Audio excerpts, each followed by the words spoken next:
I'll give you a backstory there.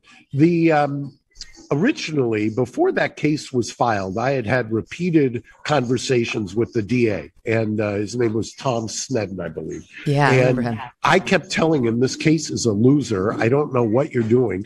This Arvizo family, I've investigated. I have figured out, and I did it in real time for Michael, because I'd represented Michael for years at that point, and I knew that this was not a family that was going to end well for Michael. And so I advised them, the Jackson team, they needed to kind of extricate themselves from this. And sure enough, they did. And then the Arvizo family went to the same lawyer that had previously represented the accuser from 1993, that Howard Weitzman, when Howard Well, can I just clarify something, Mark? I just got a little lost there.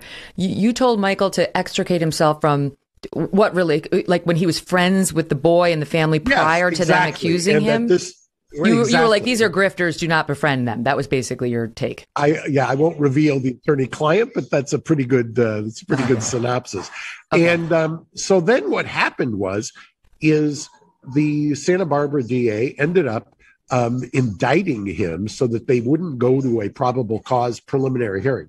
In California, almost all criminal felony cases are prosecuted by way of a preliminary hearing. They didn't want the witnesses on the stand because they knew what we would do to them, so they did an end run. They indicted.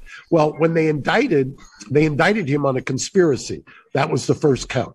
Well, I took a look at that, and I remember saying to Michael at the time, I said, hey, this conspiracy has nothing to do with you. This was my investigation of the Arvizo family. I'm going to end up having to testify in this case. You need another lawyer, which is when we brought in Johnny Cochran, brought in Ben Brofman, my good buddy Ben. And yes, because you testified. I remember that. You testified in the case. Not once, but twice, that I was the one who did the investigation. You couldn't blame Michael for that. I was the one who was any so-called conspiracy, which was kind of manufactured by the prosecutor.